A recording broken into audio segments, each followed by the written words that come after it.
Muy buenos días a todos.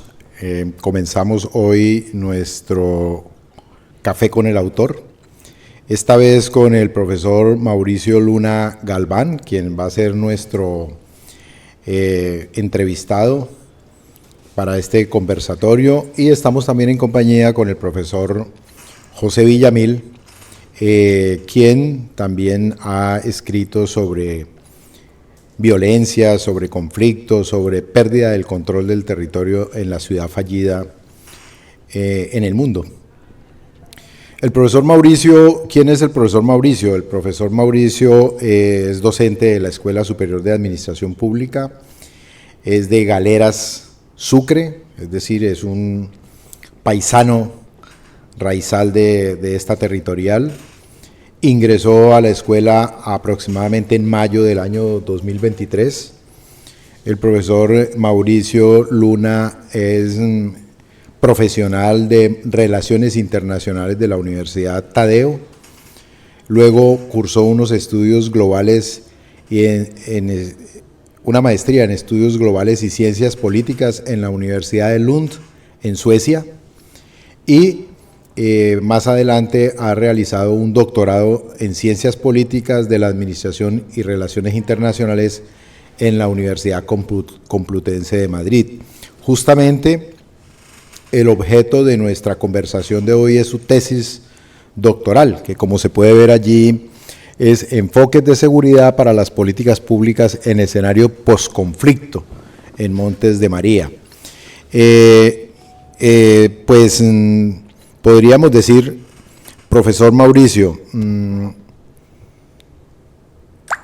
¿cuál es el objeto de esa investigación que usted adelanta en esa zona de la región Caribe?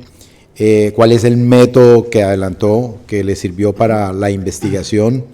Y bueno, podemos decir que tiene como dos momentos. Un momento previo a los acuerdos del Teatro Colón y otro momento posterior a los acuerdos del Teatro Colón, de la negociación que hizo el gobierno del presidente Santos con las FARC. Gracias, profesor. Bueno, en primer lugar, profesor Wilson, agradecido por esta invitación, poder compartir un poco el análisis y los resultados de este tema que es muy importante. La tesis como tal está más enfocada, sí, precisamente a todo lo que surge del interés en cuanto a los eventos y a todas esas dinámicas que empiezan a presentarse en algunos territorios posterior al acuerdo de paz firmado en 2016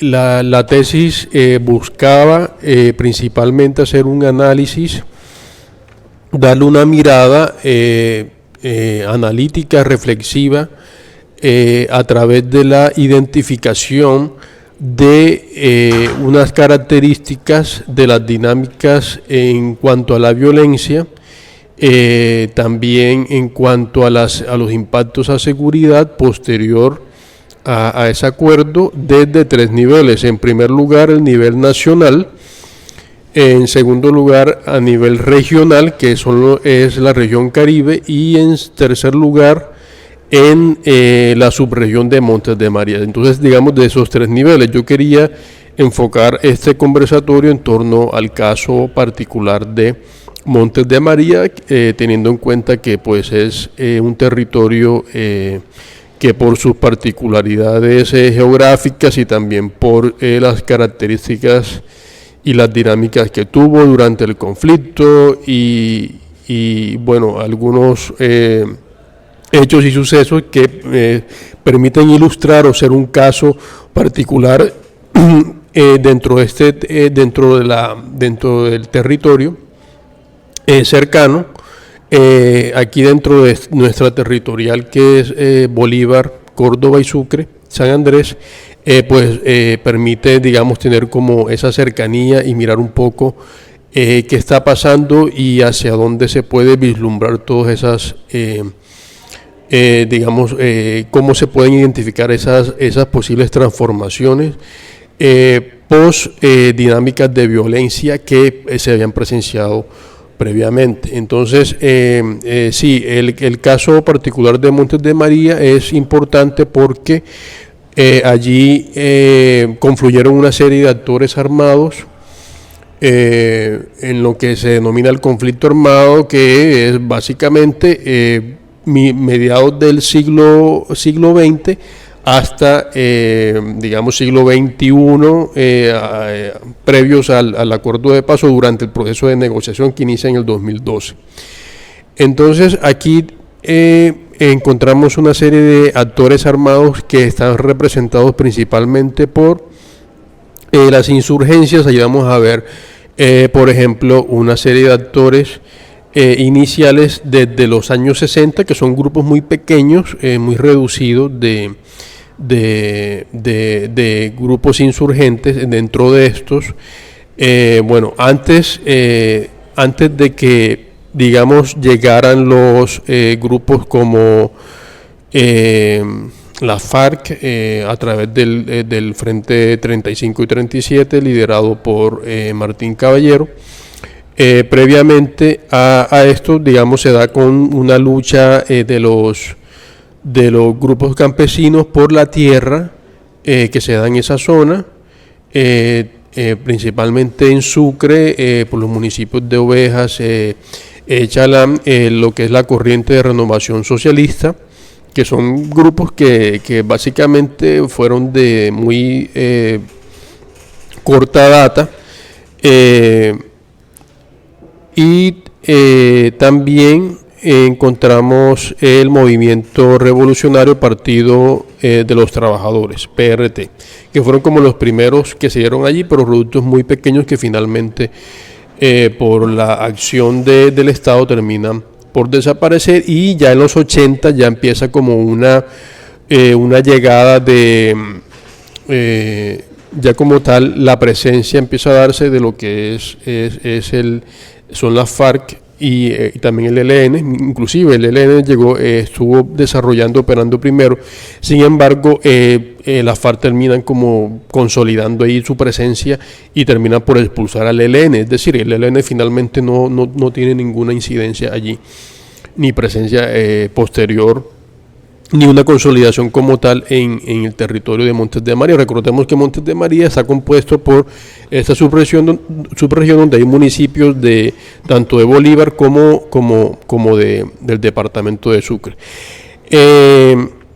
Y también, como reacción a esa presencia, pues digamos, el contexto como tal es una región agrícola donde hay mucho desarrollo agropecuario.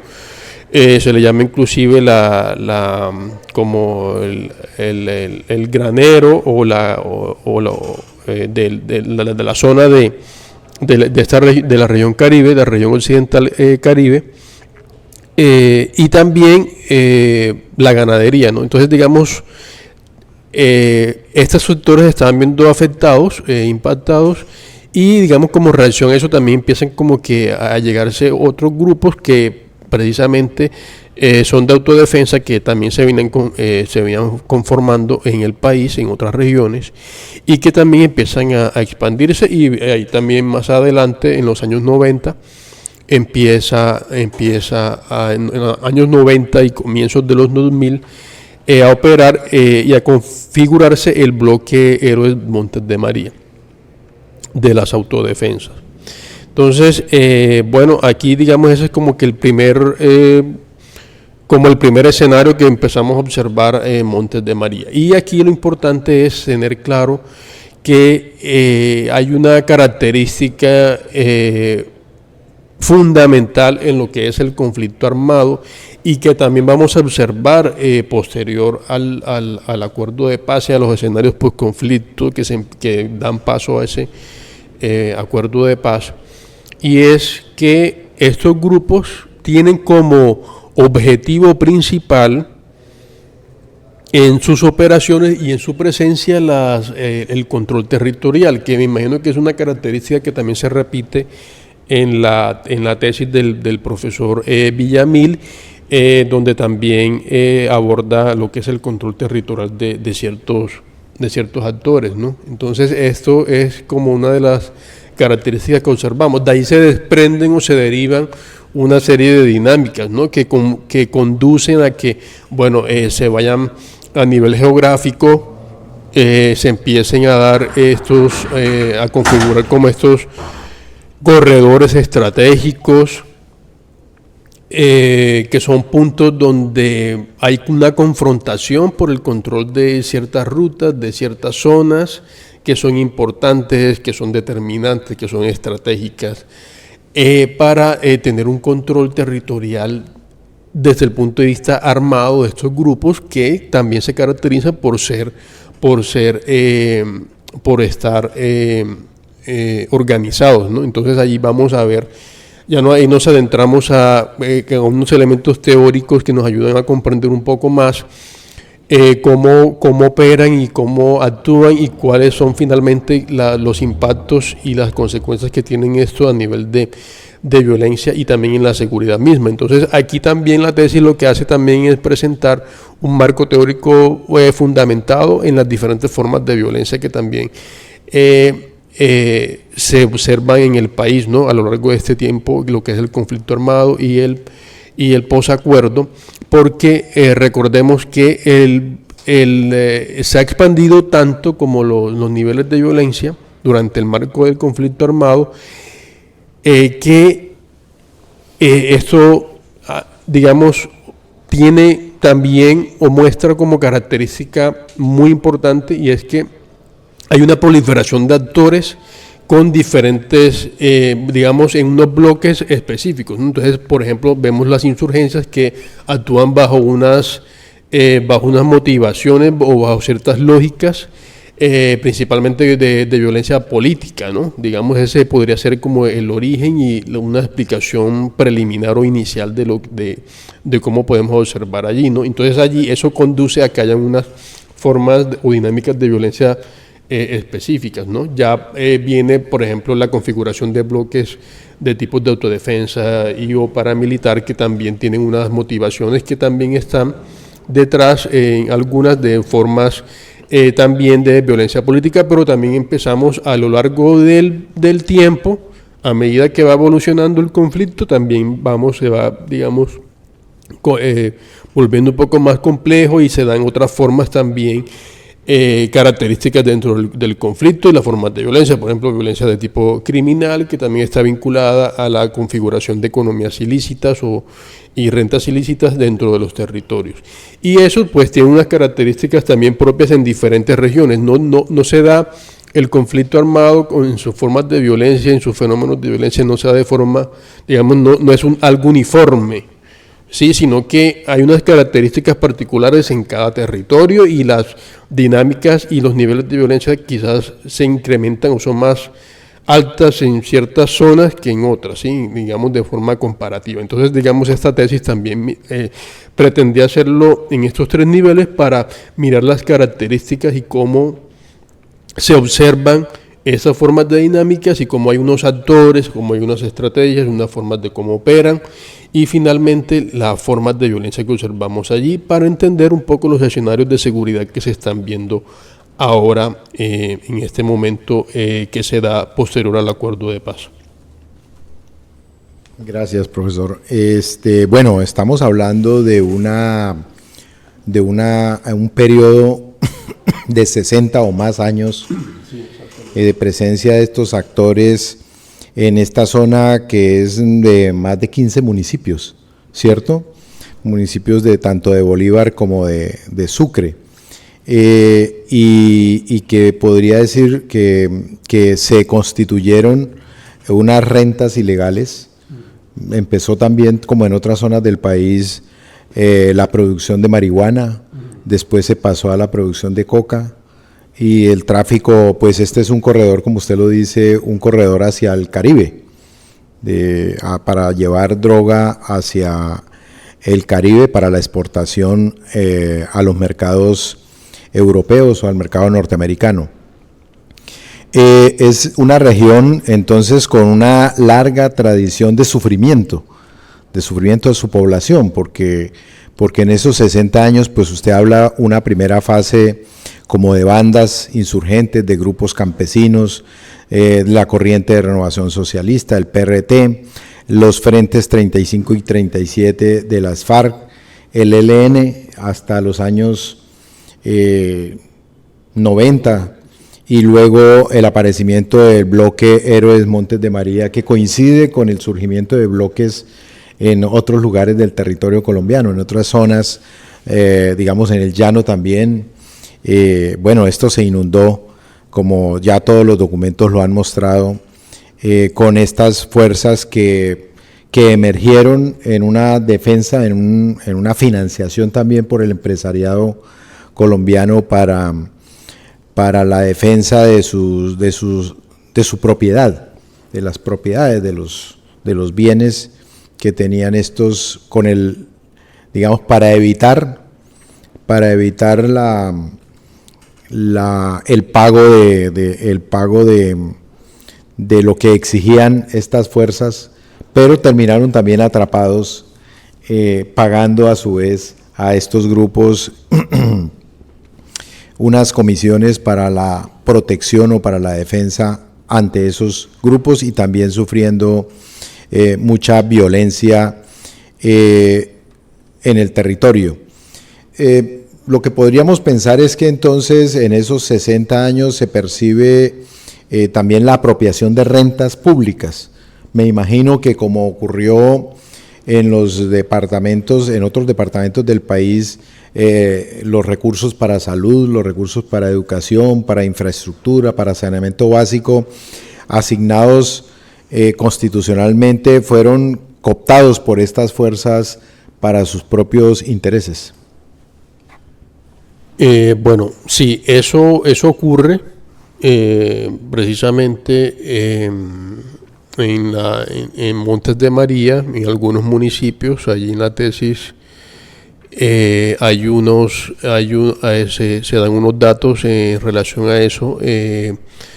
No recuerdo si fue en el municipio de Carmen de Bolívar, quizás otro municipio allí de la subregión, donde precisamente los grupos, algunos de autodefensa están vinculados también. Hay unos vínculos que se establecen allí con el sector político, y pues allí también se dan unas formas también de financiación, ¿no? Entonces allí no solamente rentas ilícitas de ese tipo, sino también dentro de la administración pública, ¿no? Recursos públicos también, a través de los contratos y todo del sector salud y otros sectores allí dentro de la administración pública de los municipios. La tesis no está enfocada mucho en eso, sin embargo, en las formas de cómo operan estos grupos también, los diferentes actores armados, ahí también están vinculados ese tipo de formas de cómo se van financiando, y también cómo se van articulando también sectores políticos con sectores de autodefensa, en este caso particular, ¿no? Porque también hay cambios y hay unas diferencias también con otros casos en otras zonas del país. Doctor Mauricio Luna, después de mirar y analizar su interesante trabajo de tesis doctoral, yo quisiera como que relacionar algo muy importante en relación con la pérdida del control del territorio, ¿no? Uh-huh. Por allá hace muchos años yo leía en un texto de ciencia política del Primer Mundo que referenciaba varios conceptos de Estado, y el primario era el del profesor Weber, que decía que era una organización de base territorial que se reserva para sí misma el monopolio legítimo de la fuerza y de la violencia. Pero un texto de estos decía, ¿será que este concepto puede aplicarse a casos como Colombia, como Somalia o como Yemen, donde el propio poder político ha perdido ese control del territorio? Yo no sé cómo, para la gente que nos está escuchando, cómo podríamos correlacionar su trabajo con ese tema de pérdida del control del territorio, porque ellos dicen que ese tipo de estados casan en una categoría ya un poco de vertiente o de variante de las definiciones de Estado, que es el Estado fallido.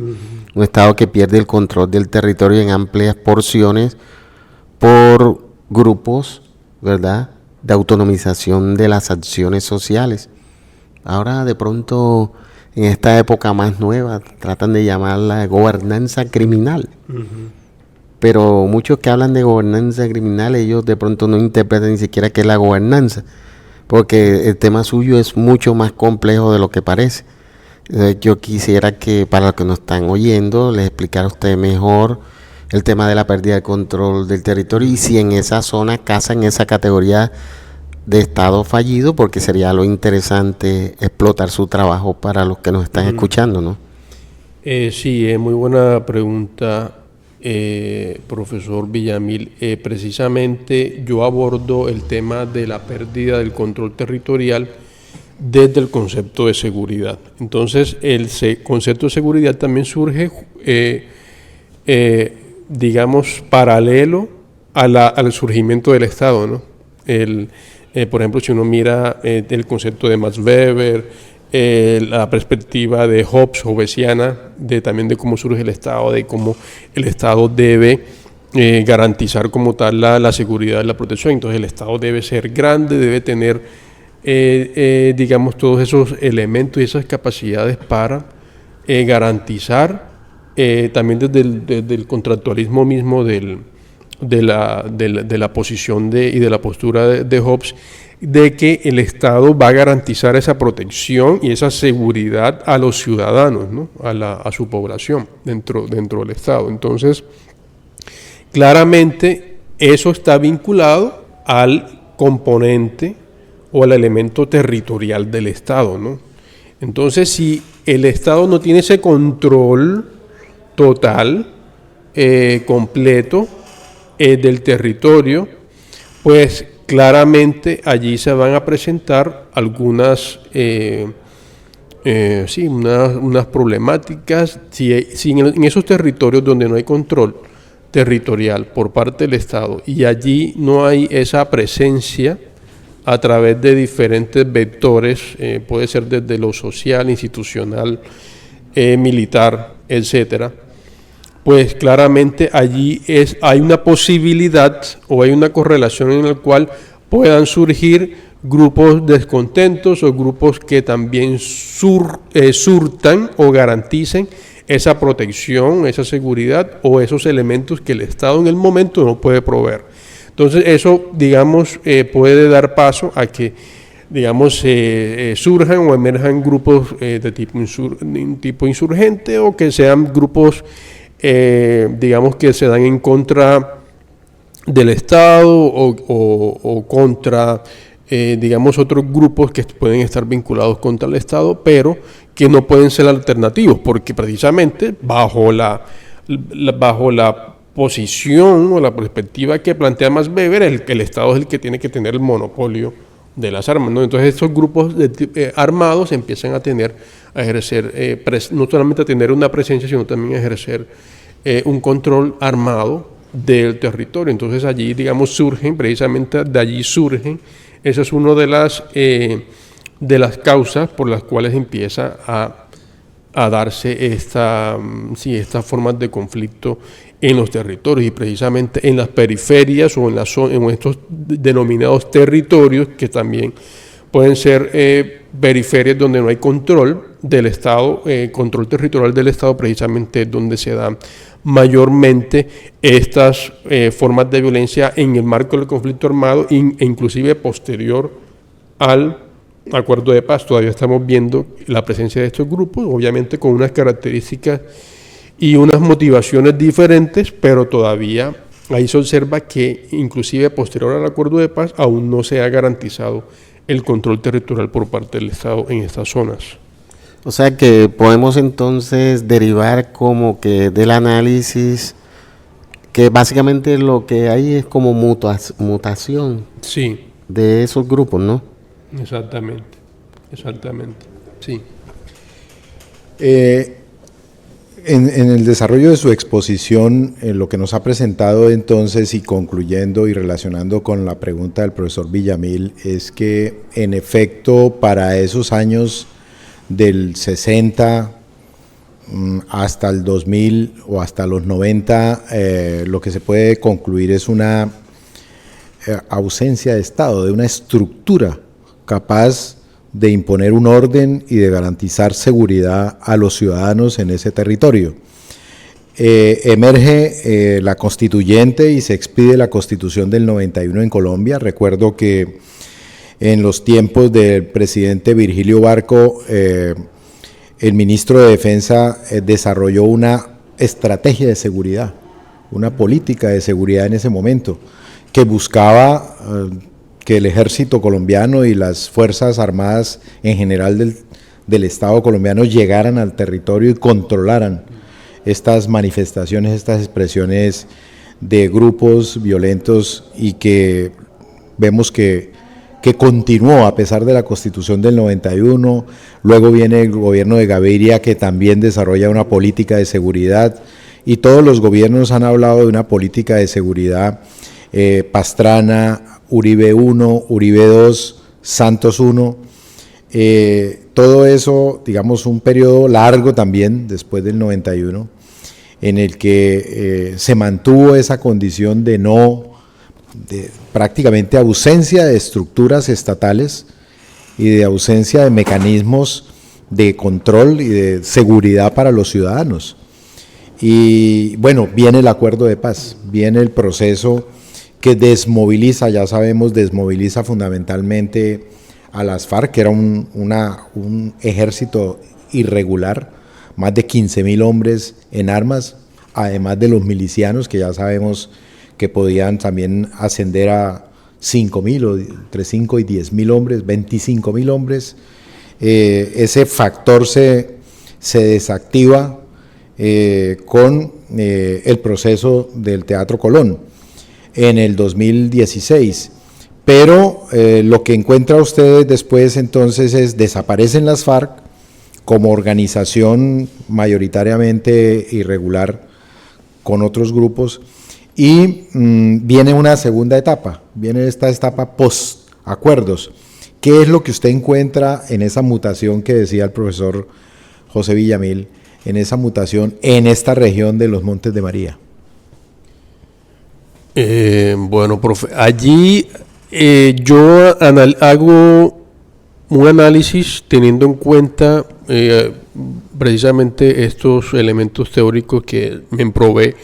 Por ejemplo, explicar cómo actúan estos, cómo se comportan, cómo actúan, cómo operan estos grupos, cómo se configuran, cuáles son sus motivaciones a través de cómo se dan, cuáles son las causas de la violencia de tipo, digamos, sí, las formas de violencia. Entonces yo había indicado, bueno, ahí estos grupos insurgentes, también las reacciones y la conformación de grupos de autodefensa, algunos tienen, digamos, en sus matices, formas de violencia política, en las formas de actuar, ¿no? Entonces ahí, digamos, se dan, por ejemplo, las características que uno observa es de la violencia, secuestros, sí, algunos homicidios, tomas de pueblos, masacres,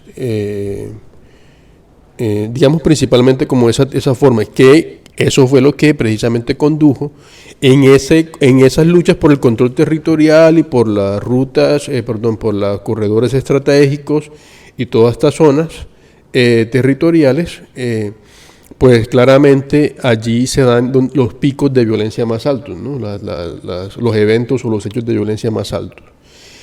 También hay motivaciones que se dan, digamos, el surgimiento de algunos de estos grupos, principalmente los insurgentes o de guerrilla, porque en estas zonas, y bueno, inclusive algunas donde también hay autodefensas también, formas de violencia estructural, ¿no?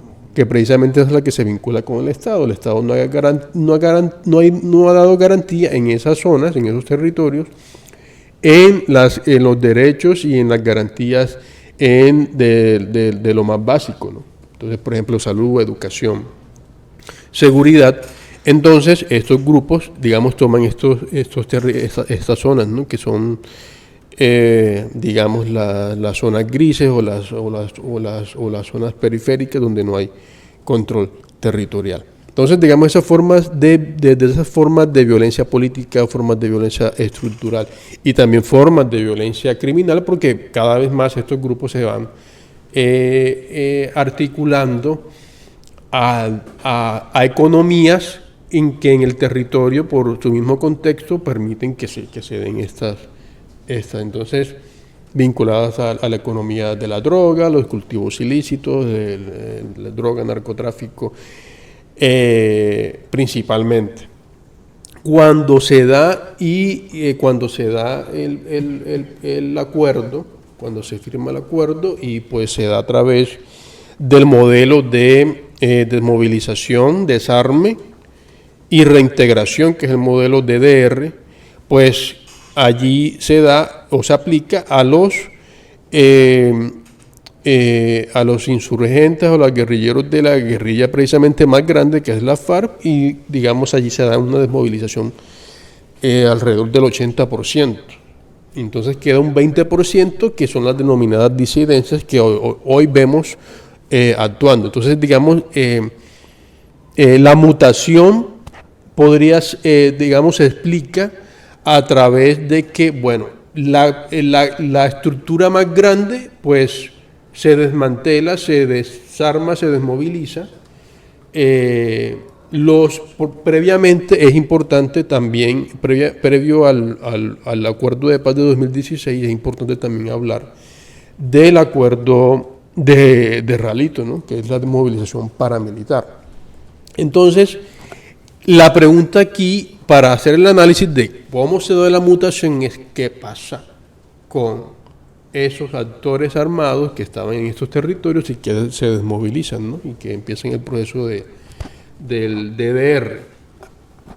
¿Sí? ¿Qué pasa con ellos? Entonces, se cumplen con los acuerdos de reintegración. ¿Sí? De reintegración. Hay una reintegración.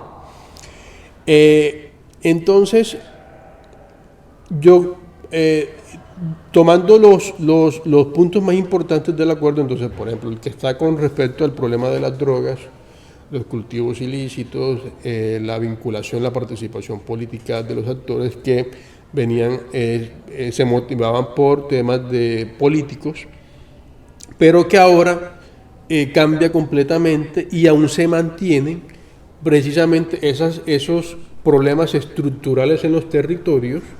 ¿Sí? Es importante tener eso en cuenta, y aún se mantienen estas economías ilícitas de renta que permiten que aún hayan factores de financiación en estos territorios, lo cual permite que las falencias que hubo en los procesos de desmovilización previos, tanto de los paramilitares como en el acuerdo de paz, las falencias y las debilidades pues conducen a que estos grupos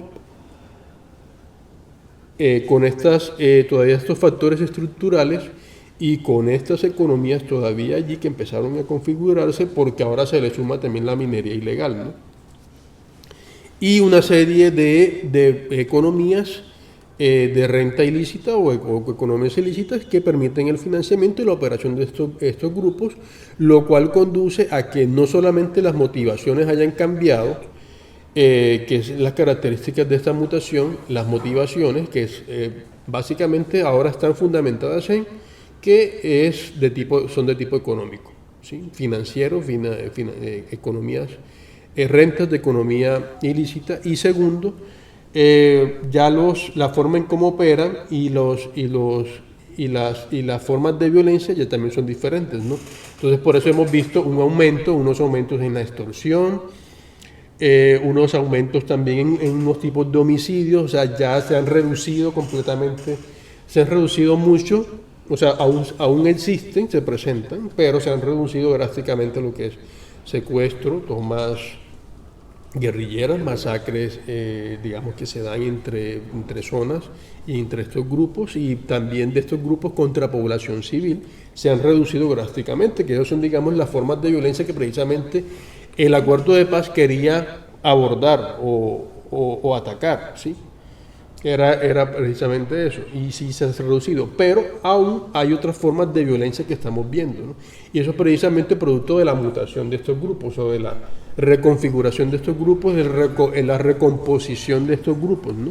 Entonces, por ejemplo, ahora vemos que el Clan del Golfo, todo este tipo de grupos, de las disidencias también, básicamente están articuladas a economías del narcotráfico, microtráfico también, en las zonas urbanas.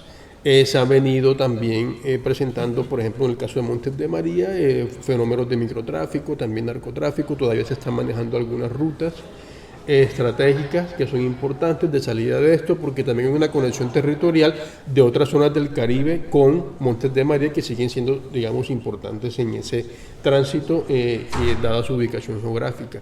Y, por ejemplo, el tema así de extorsión, lo estamos viendo mucho, el tema de paros armados de estos grupos, ¿no? Que ya no se dan de forma organizada, eso también es una característica importante, sino que ahora son de forma ya un poco más también difusa, y un poco más tienen, de pronto el profesor Villamil me puede también ayudar o complementar con esto, formas donde es más difuso, operan de forma más sofisticada en el marco de todo esto, lo que son las rentas ilegales y economías ilícitas. No sé si de pronto me... Sí, profesor Mauricio, quería hacerle dos preguntas en relación con eso para lo que usted me estaba formulando.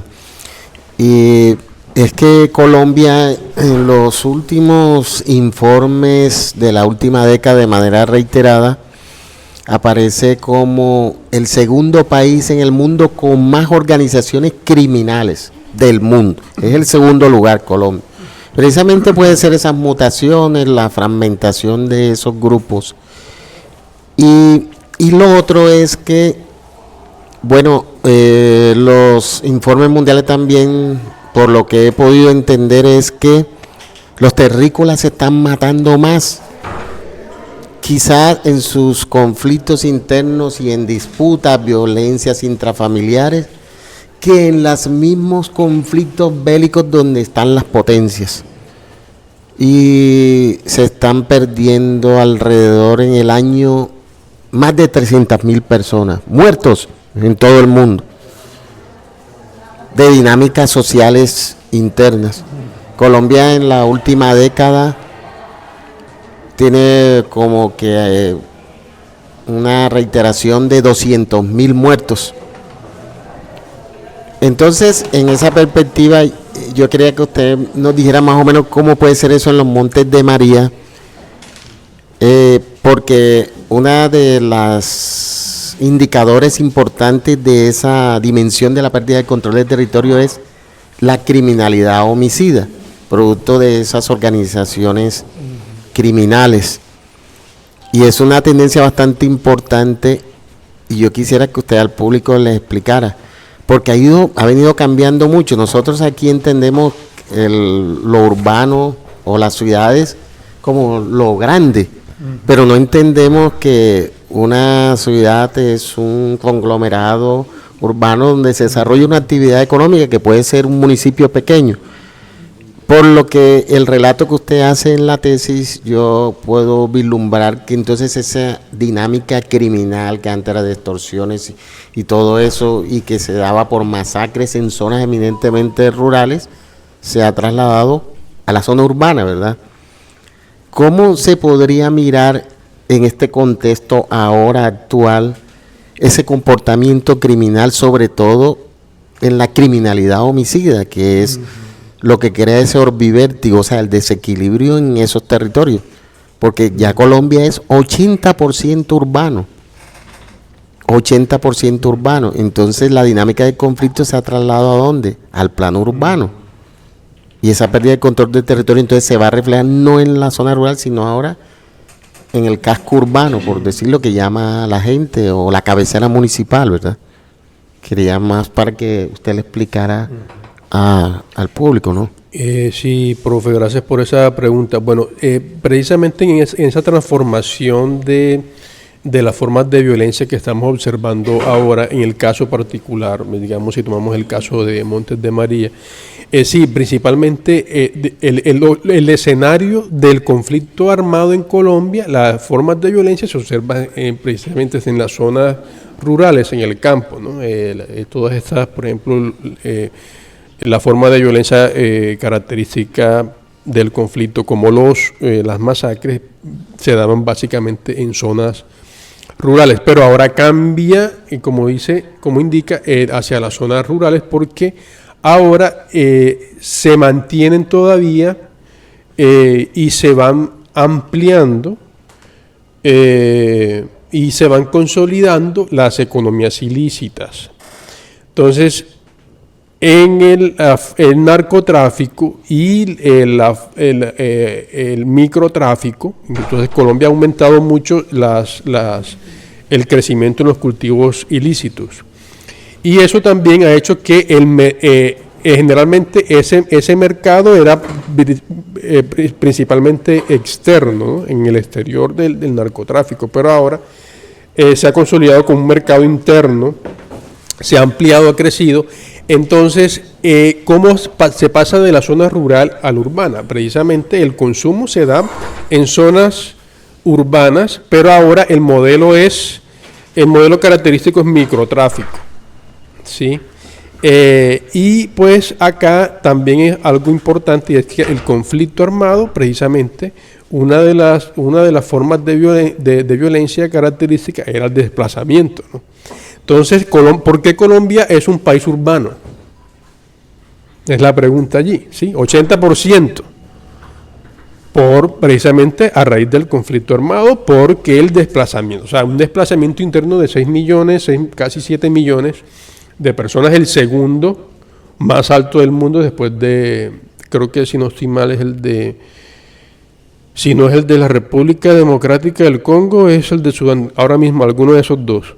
Entonces, a nivel mundial, Colombia es el segundo. Entonces, todas esas personas que, huyendo de la violencia, se desplazan a las zonas urbanas, entonces también crea unas problemáticas sociales, ¿no? Entonces, por ejemplo, la anomia o problemas de violencia estructural que ya vimos, y eso hace que en estos barrios, pues obviamente tengan unas características o formas bien complejas en lo social, y eso permite que, pues, obviamente, en las zonas urbanas también haya inclusive, no haya control territorial del mismo Estado, porque entonces se forman estas, fronteras invisibles y zonas grises dentro de las mismas ciudades.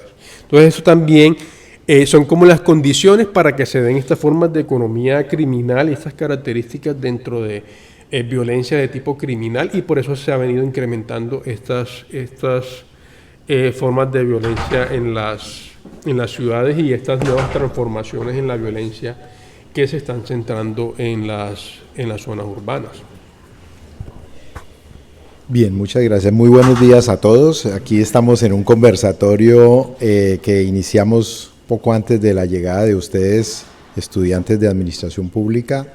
Estamos conversando sobre el trabajo de investigación del profesor Mauricio Luna, su tesis doctoral sobre cómo se reconfigura el conflicto en Montes de María después de los acuerdos de paz del 2016. Es parte de lo que ustedes están escuchando en esta entrevista, en este conversatorio, este café con el autor. Y fíjense ustedes, este cóctel tan complicado que él está mostrando del presente, de la situación que estamos viviendo en ciudades como Cartagena, Barranquilla, Montería, Sincelejo, Valledupar, pero en todo el territorio colombiano, en Cúcuta también, en Villavicencio, en Cali, y es que hay varias situaciones, profesor Mauricio. Yo recuerdo que con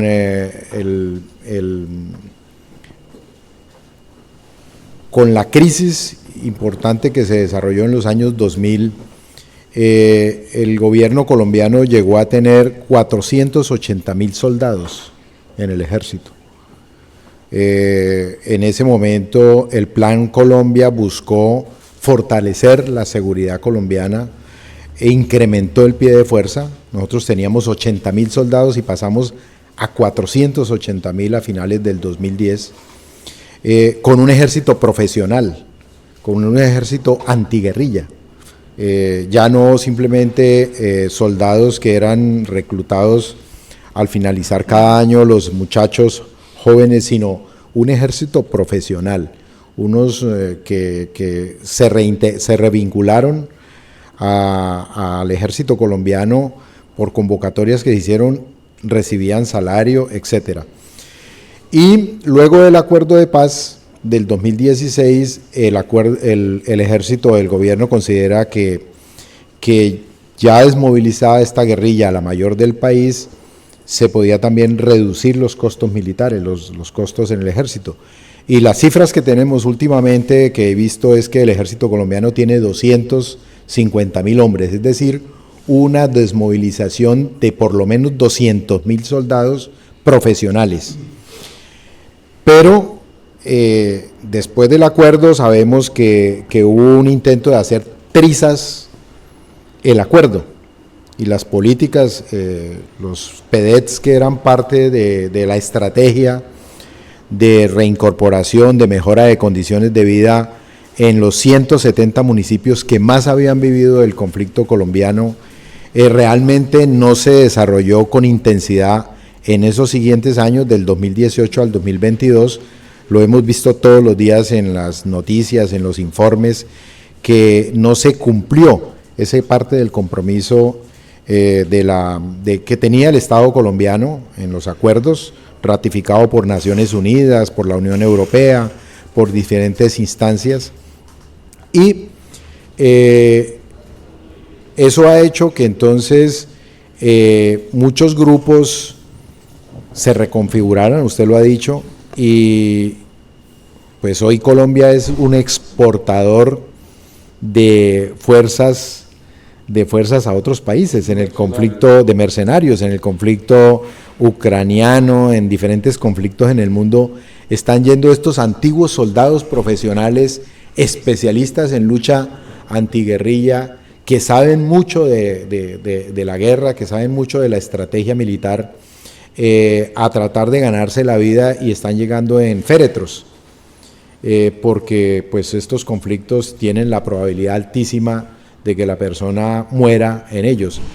Parte de eso estará alimentando esa situación en Montes de María, parte de este conflicto de no haber afrontado la mejora de condiciones de vida, vías, hospitales, escuelas, en esos municipios que vivieron el alto conflicto, que se llaman los municipios PEDET, y que Montes de María es uno de esos escenarios. Bueno, dentro de la tesis ahí se aplicaron metodológicamente unas entrevistas con personas dentro del territorio de diferentes ámbitos, y algunos manifestaban que precisamente los programas de desarrollo territorial con enfoque territorial, los PEDET, precisamente no estaban, no se estaban implementando de forma completa. Tampoco también ahí se observa que la financiación no ha sido también completa, no se ha consolidado como tal, porque los PEDET también se han construido en torno a una participación de las comunidades para vincularla también con lo que es el desarrollo del contexto territorial, ¿no?, donde ellos viven, porque precisamente el enfoque territorial busca que se articulen los elementos y los vacíos, las debilidades a nivel territorial en la planificación del territorio, vinculado también a la construcción de paz dentro de esos territorios, ¿sí? Entonces eso es fundamental, eso es importante. Sin embargo, ha tenido unas debilidades en la implementación, y también eso está relacionado con la falta de financiación de algunos rubros que están vinculados a los planes de desarrollo con enfoque territorial. Pero este enfoque territorial también se da porque pretende atacar y abordar aquellos factores de violencia que son de tipo estructural dentro del territorio, ¿no? Entonces la falta de garantía, de presencia, de derechos, la aplicación de derechos dentro de estas comunidades rurales y también urbanas, en el caso de los municipios PEDET de los Montes de María, los 8 de Bolívar y los 7 municipios que están en Sucre, dentro de estos municipios PEDET en los Montes de María. Es importante también ver que precisamente yo hacía una discusión, un análisis en la forma en cómo se puede aplicar o implementar, o mejor, sí, aplicar un enfoque de seguridad diferentes a los que se vienen aplicando. Entonces, por ejemplo, se habla de estos, profe, usted hablaba de la política de seguridad de Virgilio Barco, también la de Pastrana, la de Álvaro Uribe, Santos en el primer periodo, que es, digamos, básicamente, sí, enfocada al control territorial, pero a través de lo que es una concepción más de seguridad un poco más estatal, ¿no? Y militar para el control territorial. Sin embargo, hay otros enfoques que también se pueden aplicar, por ejemplo, para atacar o para abordar formas de violencia estructural, formas de violencia cultural también, que se han dado en Colombia, especialmente a raíz de estas economías ilícitas y cómo operan estos actores armados. También es importante aplicar enfoques multidimensionales y de seguridad humana, ¿no? Porque también observemos que dentro de las economías ilícitas vemos la minería ilegal, y ahí están involucrados estos actores armados ilegales. ¿Sí? Entonces, ¿cómo abordamos allí la seguridad en esos territorios? Teniendo en cuenta de que, por ejemplo, otra de las tasas altas de violencia que tiene Colombia las tiene en contra de los defensores y los líderes ambientales y sociales, ¿sí? Es una de las tasas más altas en el mundo. Entonces, eso también, pues, se debe hacer desde otro enfoque diferente a eso, ¿no? Porque estos vectores de violencia, estos actores también violentos armados, pues obviamente lo hacen bajo una forma de operar y otras motivaciones que son diferentes a las que veíamos antes.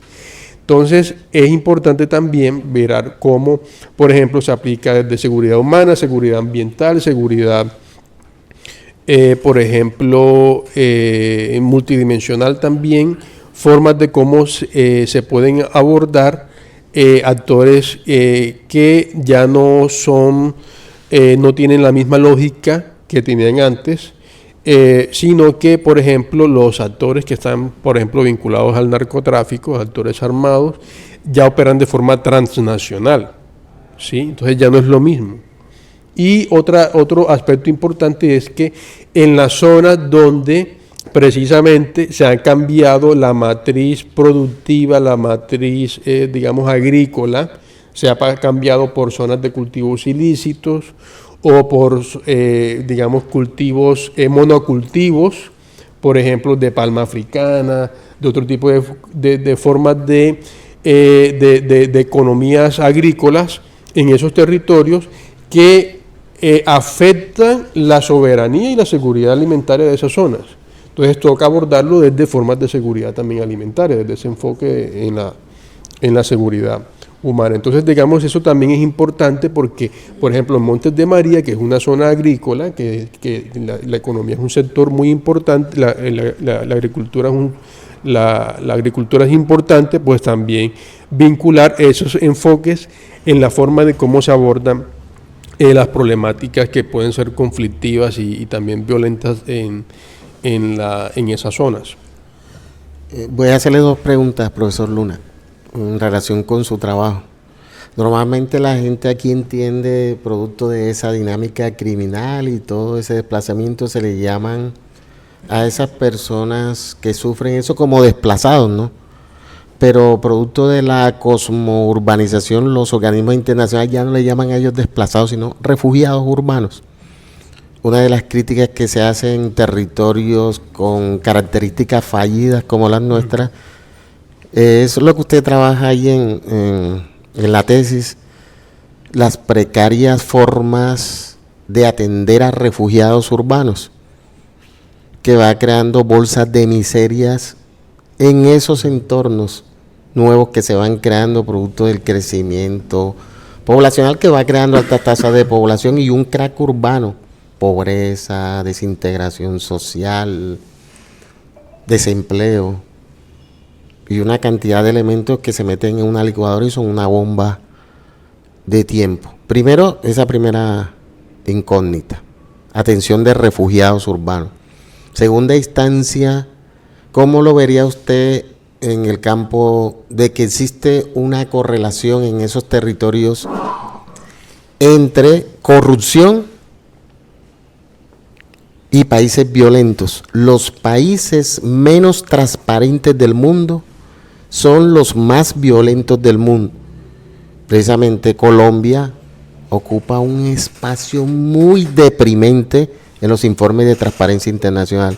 Aparece como los de los países más corruptos del mundo y a la vez de los países menos pacíficos del mundo. O sea que existe una correlación entre corrupción y violencia. Y no solamente en el caso colombiano, entonces se puede observar cuáles son los países más violentos del mundo. Están en Latinoamérica: Brasil, Colombia, Venezuela, Salvador. Brasil, última década asesinaron más de 600,000 personas. Le sigue México 400, nosotros 200, Venezuela 200. Y así esa correlación. Y esos países precisamente son los más corruptos, o sea, los menos transparentes. Pero ¿dónde están expresando esa violencia o criminalidad homicida? En los entornos urbanos. No hay atención de refugiados urbanos que llegan a crear esas bolsas de miseria, llegan a vivir en esas barriadas míseras, pero no hay atención. O sea, ¿cómo lo vería para que usted le explicara mejor eso? El primero era sobre los refugiados urbanos. Bueno. Sí, bueno, para responder en una sola, las dos.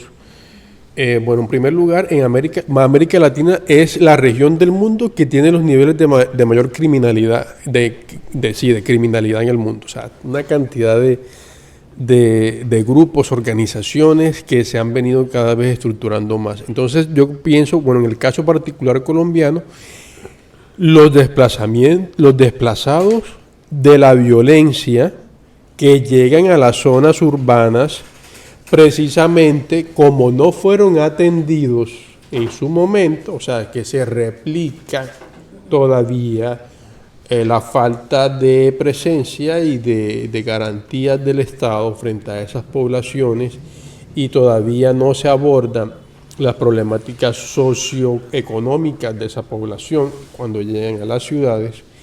Y pues, vamos a llamarlo así, hay una desorganización a nivel urbano. Y los procesos sociales y psicológicos de esas personas pues no se abordaron, y eso lo que hace es una reproducción de los elementos estructurales de la violencia. Y digamos, también se da como hay una autora que yo cito que es María Teresa Ronderos, que ella habla sobre cómo se replica, se reproduce la violencia, y también como las formas de violencia, porque digamos todavía no se atienden estos elementos estructurales. Entonces, a nivel urbano lo que pasa, lo que ocurre es esto, que estos desplazados al final se como que repliquen y reproducen, digamos, se van reproduciendo las formas de violencia en esos entornos, y eso hace más difícil, y eso se crean condiciones para que estos grupos de crimen organizado pues florezcan u operen en estas zonas de forma más fácil. Entonces eso en el contexto colombiano se da por el conflicto armado y también por las economías ilícitas. En otros países de América Latina se da por precisamente también las economías ilícitas y las condiciones también de pobreza que se observan allí. Entonces, esas condiciones son las propicias para que emerjan este tipo de grupos y que se fortalecen este tipo de grupos. Entonces, es importante mirar precisamente también como la corrupción que mencionaba. La corrupción no solamente se da desde el punto de vista como político-administrativo, sino que también allí observamos que las formas de violencia cultural que también empiezan digamos, a producirse y a reproducirse en Colombia, vinculados también a estos contextos bien complejos desde lo social y también por las economías ilícitas, también se van reproduciendo esta forma desde el punto de vista cultural en la población y en la forma de interacción social, es decir, se configuran una forma de corrupción cultural en la sociedad misma. Y entonces por eso que también vemos que se da corrupción político-administrativa en niveles o en ámbitos superiores dentro del Estado y también dentro del ámbito político. Entonces... Gracias. Pues aquí tenemos un grupo de estudiantes de administración pública, quienes ya han participado en otros conversatorios. Y me imagino que como estudiantes ellos estarán pensando, bueno, nosotros vamos a llegar a trabajar eventualmente en un municipio categoría 6, categoría 5, categoría 4, o en un municipio como un distrito como Cartagena, o en otros municipios, Turbaco, aquí los tenemos cerca a lo que podríamos decir el área metropolitana de Cartagena. ¿Cuál es el panorama? Y también queda abierta para que ustedes le pregunten al profesor a partir de lo que han escuchado, ¿cuál es el panorama que es probable que estos estudiantes se encuentren al vincularse a un municipio, digamos, en Montes de María? En esos 15 municipios a que usted refiere, los 8 municipios de Bolívar, los 7 municipios de Sucre, ¿cuál sería el panorama que como en el proceso de planeación, el proceso de ejecución, en la Secretaría de Salud, en la Secretaría de Medio Ambiente o en la Secretaría de Infraestructura de esos municipios podrían encontrarse ellos si se vincularan a trabajar en esos escenarios? En el tema del posacuerdo, bueno, primero, en esos nuevos escenarios es bastante complejo desde la administración pública en realidad, porque bueno, yo también he estado ahí presente en algunas ocasiones. Por un lado, bueno, si el tema fiscal es importante, las preocupaciones en torno a qué va a pasar con los planes de desarrollo territorial en esas zonas es importante. Y en tercer lugar, las condiciones de seguridad también son complejas para los funcionarios públicos en esos municipios, por precisamente lo que explicaba ahorita, las transformaciones en cuanto a las formas de violencia, ¿no? Entonces ahí también el tema a veces de extorsión, de presiones, de amenazas, también son nuevas formas de violencia que están ejerciendo estos actores dentro del territorio, no solamente contra la población civil, sino inclusive con algunos funcionarios públicos. Entonces, digamos, esta convergencia de factores, pues, hacen un poco, digamos, plantean un desafío claro para la administración pública y para los funcionarios públicos dentro de estos municipios. ¿Qué pasa? Yo pienso que aquí es importante tener como una visión integral, desarrollar las mayores capacidades posibles para transformar el territorio y tener claridad sobre cómo se puede abordar no solamente el desarrollo local a través de estos planes, y vincular también, conocer el territorio, conocer las necesidades de la población allí para articularlo con la formulación de las políticas públicas y también, por ejemplo, en las problemáticas sean de seguridad, sea de desarrollo, sean problemas socioeconómicos, fiscales dentro de esos municipios. Es importante articularlos y formular desde diferentes elementos, criterios y factores de una forma multidimensional para que estos planes, estos programas y estas políticas públicas vinculadas a estos programas y proyectos también tengan una visión, una perspectiva integral que logre también abordar las problemáticas estructurales que se están presentando en estos territorios y particularmente en estos municipios. Profesor, yo creo que usted le explique a ellos lo siguiente. Cartagena es una de las 50 ciudades más violentas del mundo, según los informes. Va por su tercer año consecutivo y le puedo asegurar que en el próximo informe que sale en marzo del Consejo de Seguridad, Justicia y Paz, que es la que se encarga de averiguar las ciudades más violentas del mundo, va a estar Cartagena otra vez. ¿Cómo relacionamos el estudio suyo de los Montes de María, en ese concepto de refugiados urbanos, trasladado a esa dinámica hacia nuestra ciudad, una ciudad que ha ido creciendo poblacional y eso necesariamente trae pesadas cargas que le superan la mentalidad de los administradores públicos de antes, ¿no? Entonces vemos todo lo que está ocurriendo, una mezcla muy grande, una ciudad que tiene más de 35 homicidios por cada 100.000 habitantes.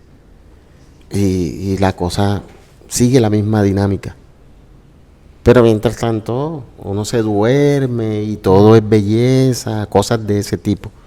¿Cómo lo ve las perspectivas desde el contexto de los Montes de María hacia Cartagena? ¿Cómo ha influido sobre la ciudad de Cartagena, una ciudad que ha crecido más que toda la ciudad que ha crecido a la par de Bogotá al mismo exponencial o porcentaje? Cartagena tenía 500.000 habitantes y rápidamente pasó a más de 1 millón.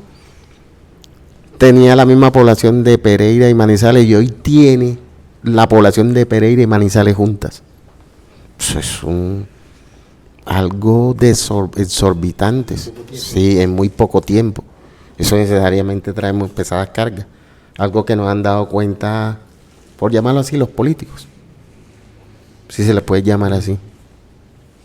¿Cómo lo podía relacionar con el tema de los Montes de María, ¿no? Bueno, en primer lugar yo diría que son contextos un poco diferentes, pero se podría articular por Cartagena en el sentido en que fue receptor también de población, porque el concepto de refugiados urbanos,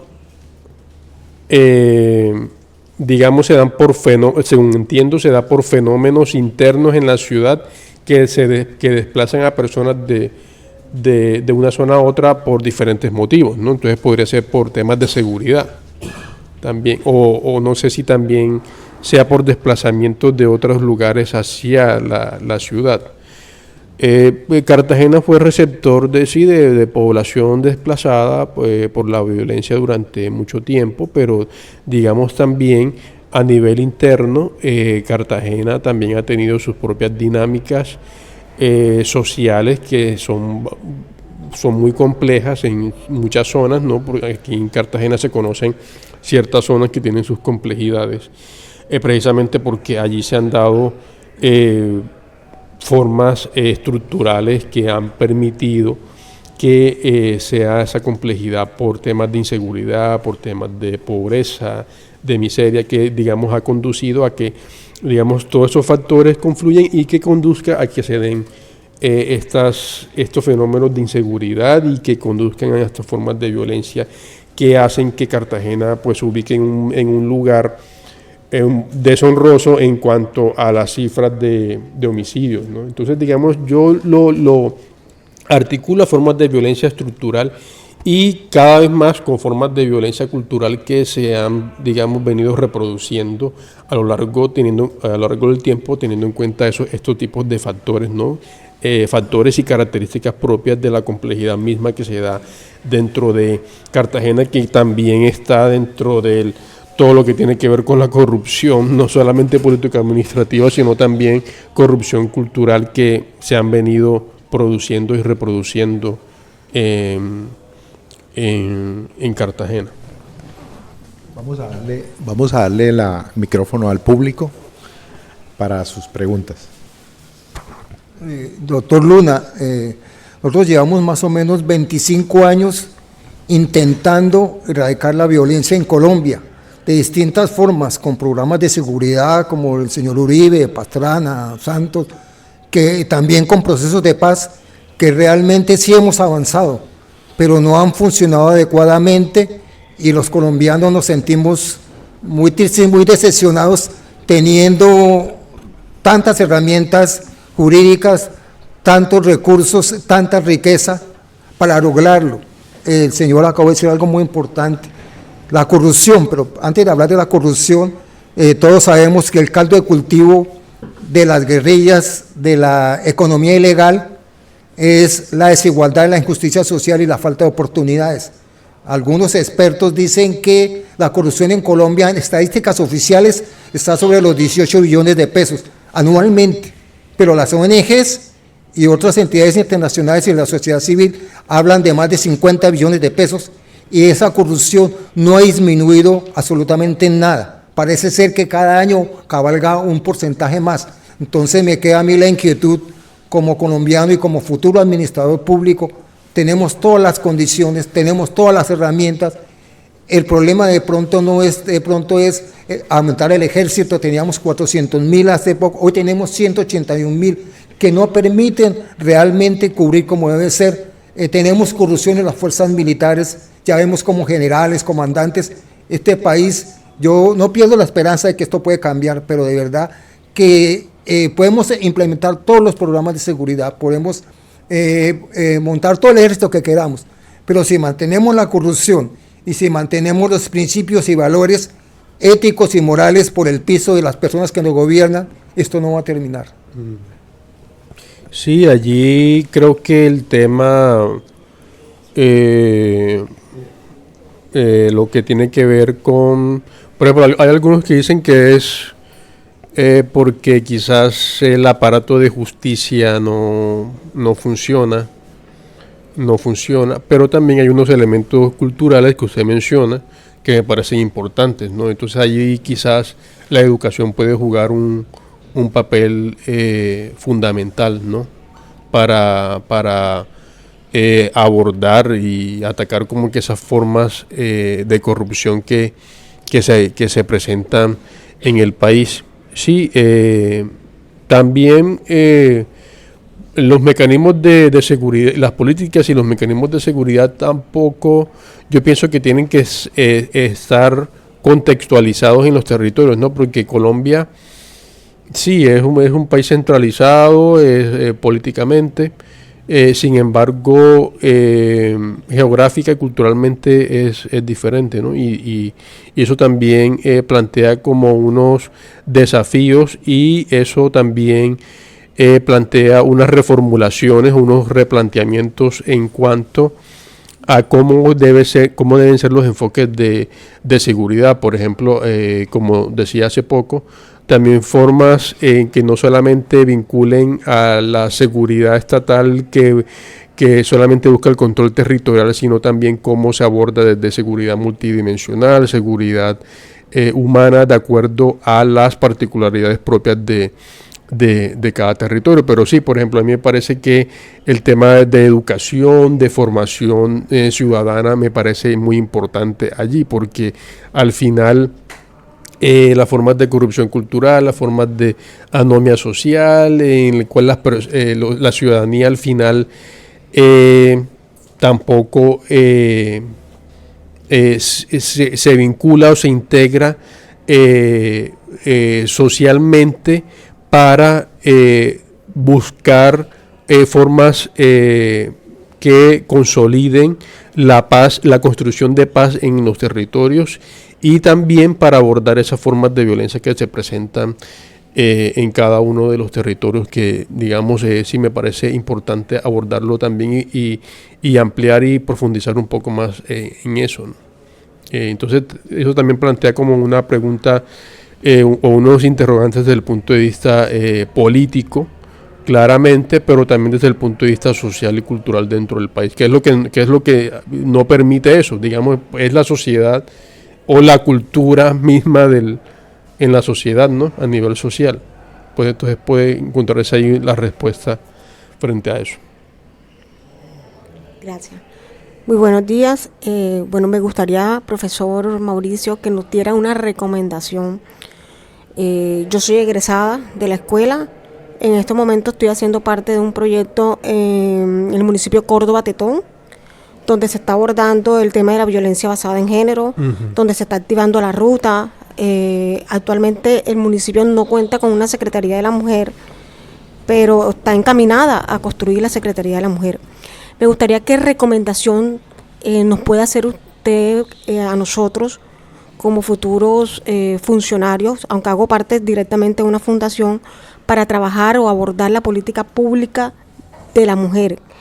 Y desde qué enfoque lo podríamos trabajar, sabiendo que en el municipio pues la desigualdad y los diferentes tipos de violencia que se ha venido dando durante muchas décadas. Entonces, específicamente, ¿cómo podemos abordar esa seguridad de la política pública de la mujer?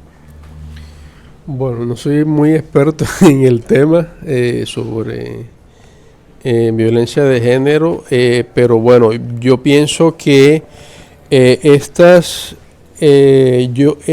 formas de violencia también están vinculadas a formas de violencia. Esta es más que todo, está más vinculada a formas de violencia cultural. La violencia de género es una forma de violencia cultural porque, digamos, en la formación misma de las personas y en sus procesos de crecimiento y desarrollo, quizás se dan aquellas diferencias en las cuales la mujer debe jugar cierto como que papel, o debe tener como que cierto comportamiento, y a veces en ciertos ámbitos eso permite que digamos surjan digamos como que fricciones o confrontaciones o conflictos que en la cual la mujer de pronto quiere jugar un papel y unos roles más importantes, pero que también permitan que la mujer, digamos, se desarrolle en esos ámbitos y tengan un papel y un rol más importante en ciertas actividades y en ciertos procesos a nivel social y económico, ¿no? Inclusive político también. Entonces, ahí yo pienso que bueno, ahora mismo se está desarrollando mucho las políticas de cuotas, de género también, pero también es importante verlo desde formas también de seguridad humana, también un enfoque de seguridad, vincular, articular formas de seguridad humana dentro del explorar un poco más, y cómo esas formas de seguridad humana y también multidimensional podrían también vincularse a esas políticas para que también ahí complementen y fortalezcan un poco más las líneas de acción en cuanto a, no sé, a un programa, un plan que se pretenda formular e implementar en un municipio particular. Doctor Luna, buenas tardes. Bueno, observando la gravedad de nuestro territorio nacional, cuando hablamos de conflicto y narcotráfico, viendo también que hay una clase política que le conviene de que en el territorio nacional haya conflicto. Observemos un caso donde Jesús Santrí, alias El Paisa, ojo, no soy seguidor ni fanático de estos personajes, pero hay que mencionarlos porque vemos un gobierno que realiza un video que se comprobó que era un video falso, donde está estos personajes mencionados recibiendo dinero y con alianzas con el narcotráfico, dañando los inicios de un diálogo de paz, forzando así que Jesús Santrí y el Paisa cogieran nuevamente las filas de este conflicto, que otra vez lideraran este conflicto, haciendo liderazgo en la nueva Marquetalia, como ellos llamaron. Entonces, la pregunta sería, ¿cree usted que el conflicto, mientras haya una clase política poderosa que necesite del conflicto armado, porque así lo han demostrado, para seguir vivos políticamente, mientras exista esa clase política, existirán conflictos en nuestro territorio? Bueno, yo pienso que el conflicto armado, como ha tenido unos impactos a gran escala en el país en términos de seguridad, primero en cuanto a la violencia producida, y también en la seguridad en el país, pues claramente es un tema político bastante delicado y ha sido como el eje principal en cuanto al ejercicio político en Colombia, ¿no? Porque el conflicto surge como, primero, en primer lugar, como una forma de violencia política, al principio, ¿no? Y eso ha producido que se den, digamos, la violencia política se produce porque hay diferentes intereses o visiones de país, ¿no? Primero los conservadores y los liberales se mataban por eso y bueno, y de ahí después surge el Frente Nacional, pero entonces hay grupos que se sienten excluidos y bueno, al final eso se politiza y de ahí se surgen también formas políticas y bueno, hay unos intereses políticos que de pronto toman una posición frente al conflicto. Entonces, digamos, es bastante, no podría decir que si el conflicto se va a solucionar porque hay unos intereses de ciertos grupos poderosos desde el punto de vista político, económico, etcétera, que finalmente no van a dejar que haya paz o construcción de paz en el país. Digamos, es muy complejo porque digamos, las dinámicas políticas pueden cambiar. Entonces, yo pienso que es un tema bastante político y se ha politizado muchísimo y hay muchos intereses políticos detrás de eso. Entonces, de pronto, en otro escenario se podría hacer como que un análisis frente a esa pregunta, pero, digamos, no puedo explorar mucho más a profundidad si es que hay un sector político que está impidiendo eso. O sea, no podría decir así a ciencia cierta, tendría que tener mucho más evidencias, pero digamos la tesis que yo desarrollé está vinculada más que todo como que a esas formas de violencia. Está una forma de violencia política y en el acuerdo de paz precisamente está un punto que es sobre participación política.